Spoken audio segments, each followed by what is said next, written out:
Hi, I'm Jason Sterling, dressed here in my formal finest for formal evening. Just finishing my formal dinner with a cup of cappuccino. I really need the coffee. I don't know how I can be so tired from doing so little. This day has really flown by. I've spent most of it in the spa laying on my back. So I don't know why I'm so beat. And I took a nap. On top of that. So as I enjoy my life of leisure here on Formal Night, just had a great deep meal. I'll post pictures of it. It was salmon, one of my favorites. I love salmon. And some creme brulee, another favorite of mine, which I rarely have because it's not the sort of thing you just make at home. Since you have to use fire and a torch, to kind of caramelize it. And a great cappuccino. My hope is that somehow I'm going to stay awake long enough to go out to a nightclub tonight. I did not last night. I just went to the lobby, hung out in the lobby, kind of listened to the violins. But tonight, I hope that I get there. We'll see. Maybe it's 70s, 80s night. So it's got a lot of 70s, 80s music. So my hope is to get there. And I bought my son a surprise today at the store, but just in case he's listening, I love you, Nolan, but just in case he's listening, I'm not going to say what it is because he wants it to be a surprise. As he told me, that's what surprise means, is that it's a surprise. Of course, I think it can be a surprise anytime. It's a surprise right now. It's still a surprise. Tomorrow, we were supposed to go to Progresso, but it got canceled because of the hurricane. The hurricane knocked out the ship channel in Progresso, so we can't get a ship this big into Progresso right now, which is fine. I wasn't getting off the boat anyway. I'm going to stay on board for tomorrow again, and you don't know what I'm going to do. So far, I've not done the slides. I've done the water slides. I haven't done the toilet bowl, slide, as my son calls it, where you swish down, So I might do that tomorrow. Might try to get up early enough to get kind of a swim in. We'll see. Might visit the spa again, maybe. Thinking about a rolling bamboo massage. But that's it. That's 2 minutes for now. It's 2 minutes of vacation. Thanks for watching. Check out the pictures down below, and I'll talk to you later. Options, and they're all still free. Now at dinner, there are several pay options. For free food at dinner, you have basically the traditional MDR, main dining room, the buffet, Pizza Pirate, which is 24 hours. Pizza place is always open. And you have room service again. And then you have, on the breeze, 3 upcharge options. You have, not counting the bar and their kind of snack food. You have the Steakhouse. You have Cucina de Capitano. You have a sushi restaurant. And I guess you have 4 options. This is not a regular option, but you have the chef's table. That's not a regular option because you can't just drop in at night and say, oh, hey, I'll have the chef's table tonight. It's you sign up for it before you get on. You can sign up on board, I think. I always do it before. And then they kind of let you know what night you'll be eating there. You don't get to choose your night because they pretty much put people together at a table for 14. And since I'm talking about it, I'll just jump into it here. I'll start rolling some pictures here of my visit to the chef's table, which was on the 3rd night of my cruise. The first night, I went to the Steakhouse. The second night was formal night in the MDR. Third night, I went to the chef's table. Fourth night, I didn't really eat much dinner. I'll be honest here. By that 4th day, all my other days were kind of catching up with me. All my 3 a.m., 3:30 a.m. nights are catching up with me.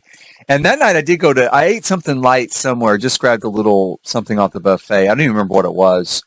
And I went back to my room by like 8 o'clock. I was going to, I did a little bit of the 80s party. I went back to my room, thought, I'm going to bed early tonight. I'm not getting caught up in this. I'm going to get some rest. And I watched an episode of Snowpiercer on my phone as I fell asleep at like 9 o'clock. So a 4th night, I didn't eat any major meal. And the 5th night, on board my last night, I went to Cucina de Capitano, which we'll also get to. But for the chef's table, it's a table of 14 people. The chef puts on a substantial meal. In our case, you can see from the menu, it lists like 8 main courses, but there's also 3 kind of amuse-bouche courses leading up to the meal with champagne, where they talk a little bit about culinary theory and cooking. And under normal circumstances, there's also a sort of brief tour of the galley. In this case, because of COVID, there's not, which is understandable. But you have those 3 small courses, and you also have a sort of bread course. So all told, you're going to have 12, at least in this case, I think it varies a little bit, 12 platings of food come your way. Don't eat all the bread. Unless you have a substantial appetite, don't eat all the bread. You can see the courses here. It is usually a sort of culinary journey. I call it a culinary excursion. It's an onboard culinary excursion. Is it a little pricey? It is. Under normal circumstances, I think around $95 or $98 per person. That includes wine. It is not a wine pairing with each course. It's either red or white, or I think you can have both. But it's not an actual true wine pairing. It's just you choose what kind of wine you want. I can kind of understand that simply because I suspect in the past there were a lot of undrank glasses of wine where someone took a sip, excuse me, someone took a sip of a glass of wine that went with that particular course and was like, I don't like that. So better to say, hey, do you like red or do you like white? You can have whichever one you want. Or both. Someone did get both. Maybe more than someone. Someone near me got both. So it comes with wine, and like I said, it takes about 3 hours. It truly is an excursion on the boat. You're thinking a culinary excursion. I love it. I love it both times. This meal was no exception. We'll go through the list here. I mean, you can see the different pictures, and I'll put what each one is, because I can't remember off the top of my head. I don't have the menu in front of me. But it was excellent. It always is. It is a chance for something different on the breeze. The dining room for it is the library. The library has 2 sides on the breeze, kind of the library bar. There's a little hallway, and on the other side is kind of more the library. And the library is set up with tables to accommodate this meal. The chef is there, a couple of assistants, and they talk, through it, explain what you're eating, explain how it's cooked, why it's cooked that way. It's an excellent experience. My first night on board, though, was the Steakhouse. It's also an excellent experience. I always love the Steakhouse. It's a much more intimate meal than the main dining room. I was there solo this time, as were a couple of other people. Several other people were solo. And so you get an upscale steak meal. You get appetizer, salad, steak, dessert. There are wine pairings, a true wine pairing with this meal. I did order that, and they each course is served with a half a glass of wine. Designed for that course, it's an upcharge. It's about $18. The meal itself is $38. Again, it may sound expensive compared to zero, which is what the MDR is, right? That's zero, that's free, that's included. The buffet's included, pizza's included. But compared to any local steakhouse you're going to find in your area, it's probably a really good deal. $38 is what you can almost expect to pay for a steak where I live. The steak, not the rest of it. And not necessarily in that nice of an environment. So I always do really like the Steakhouse. I had the Australian beef this time, mashed potatoes and wasabi, which was excellent. The standout for me every single time is this Tuna Tartare appetizer, which, ignore my picture here, I kind of screwed it up. I'm always so excited for it. I dove right in, didn't even take a good picture, and then I tried to put it back together. like the very first bite, I went down, shit, I gotta take a picture. So anyway, it normally looks better. Here's a picture I found online here with it too.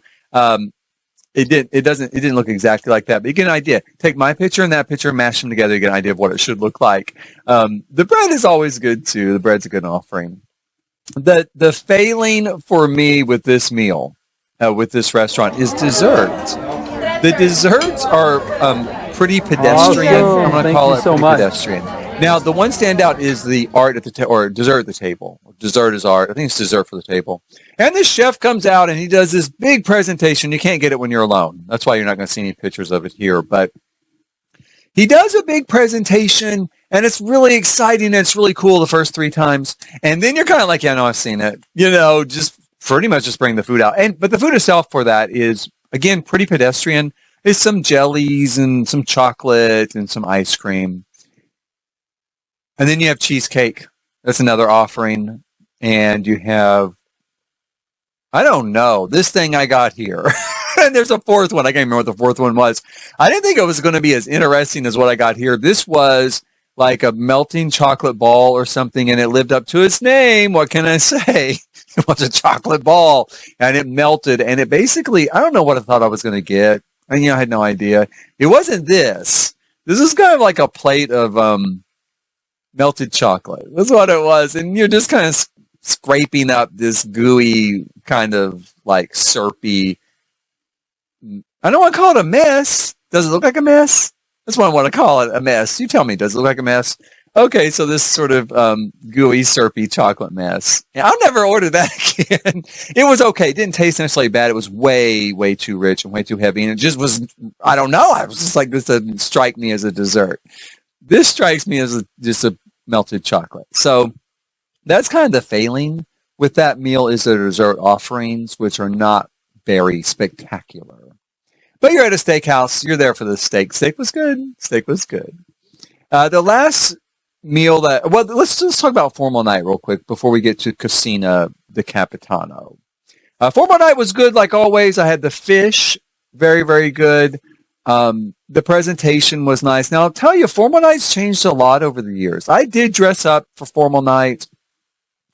A lot of people don't. You don't have to. I personally don't care. Some people hate it if they go to the dining room on formal night and someone's in a t-shirt. I don't care. I really don't. A lot of people do because it's formal night. I did dress up a little bit. The menus changed a lot over the years. It used to be you could get surf and turf on formal night, which was the lobster tail and steak, together on the same plate as one entree.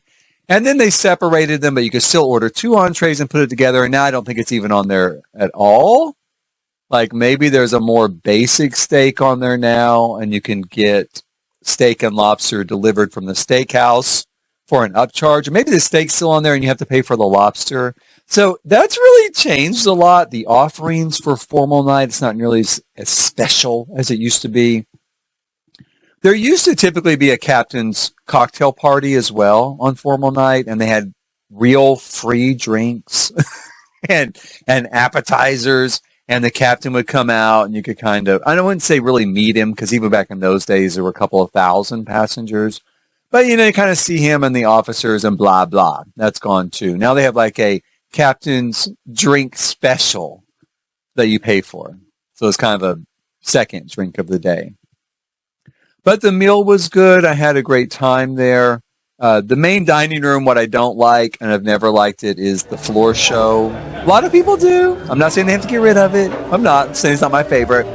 The floor show, the singing and dancing, a lot of times it just completely interrupts. And especially with your time dining, it interrupts the complete flow of the meal. But even with seated dining, sometimes you're just getting served dessert, and all of a sudden this, the lights flash and the music never sounds great. The speaker system. Come on, Carnival. This is the 21st century. This is 2021. You can't put a decent speaker system in the dining room. Anyway, okay, I digress. But anyway, that's the part I don't like. You can see a little bit of here flashing. Why isn't this in the nightclub? We're going to tackle entertainment on the next episode. Why isn't this in the nightclub? This is a really cool lighting effect. No, it's in the dining room. Okay, so the meal was good. I enjoyed it. Now, jumping into Cucina di Capitano, this video is running a little late. In fact, later than I thought for food. I thought food would be so quick. Cucina di Capitano, you can see the pictures here. I really enjoyed it. Now, here's the weird thing. I ate there 5 years ago on the breeze, and I didn't really enjoy it. It was just okay, and I kind of thought, well, this is all right. This is kind of like Olive Garden or something. I didn't think it was anything special. I didn't see any real reason to go. I really didn't. Cut to 5 years later, I'd seen some videos of late. People seem to really like it. I thought, hey, you know what? I'm going to give it a second chance. It's just $15. Let's give it a second chance. Let's see what it's like. And I loved it. I loved it. It was really a good meal. It was a lot more authentic than I thought it was when I was eating it. This is a picture of gnocchi alla Roma. Now, when I ordered gnocchi, I had a very specific idea in my mind of what gnocchi was and what I was going to get. And it's basically these little potato kind of dumplings, sort of sauce, various sauces. That's what I thought I was going to get. And they bring out potato cake. And I was like, who are you trying to kid? I mean, I know this is a regional type of cruise. I know we're out of Texas region. I'm from Oklahoma, but why are you going to bring me a plate of potato cakes with some Parmesan on it and say, oh, this is gnocchi? That's not gnocchi. That's not gnocchi at all. So I was a little undone. I was also a little undone because my fish was served with some sort of tartar sauce. I'm like, because I've been to Italy several times. I've been to Venice about 8 times in my life. I've been to Rome and Florence as well, and Naples.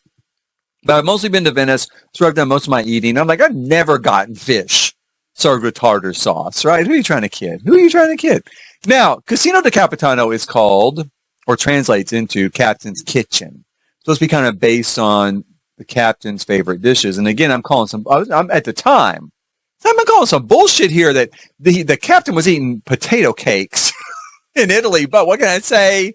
I got home. I researched it. No, those are real. Gnocchi alla Roma is a potato cake in Italy. That's what it is. It looks just like, well, not just like that. They do sometimes in a pan and a little kind of scallop-looking arrangement and stuff. So it can come in different sort of variations, but that's it. And they do have tartar sauce in parts of Italy. And I thought tartar sauce tasted a little different. Sure enough, in Italy, sometimes they'll add like anchovy to it and stuff like that.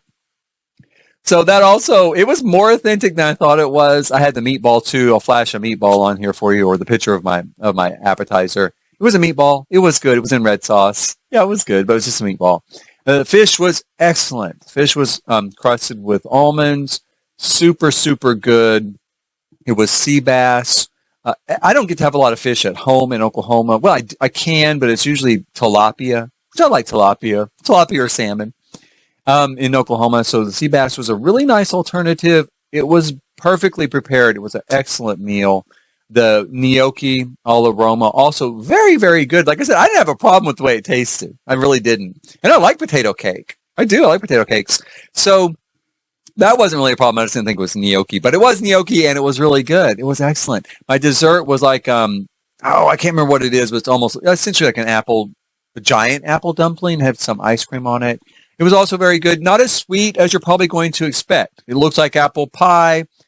It tastes like apple pie without 2 cups of sugar poured into it, as we do here in America. You know, it's like, how are you going to make it taste better? I don't know, throw some sugar in it.